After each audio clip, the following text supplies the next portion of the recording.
खरं तर आता तुमच्या ताई ह्या एक सक्षम त्या ठिकाणी सरपंच पद होतं पोचवलं. त्यानंतर तुमच्या सगळ्यांची आशा होती, अपेक्षा होती.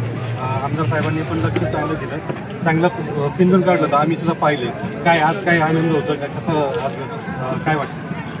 आमदार साहेबांच्या मार्गदर्शनाखाली आम्ही म्हणजे हा विजयाचं खरं सार्थक आमदार साहेबांमुळं आमच्या प्रभागाचे माजी नगरसेवक विठ्ठल काका पवार या दोघांच्या मार्गदर्शनाखालीच मी निवडून आलेलो आहे. खरं तर विठ्ठल काका पवार हे तुमच्या आता सासरे बनणार आहेत आणि हे सगळं टीम तुमच्या पाठीमाग होती, तरुणांची होती, सगळ्या लोकांची. सगळ्यांचा आता तुम्ही उपकार कशी फेडणार? 100% मी प्रभागाचा विकास करूनच पुढे जाणार आहे.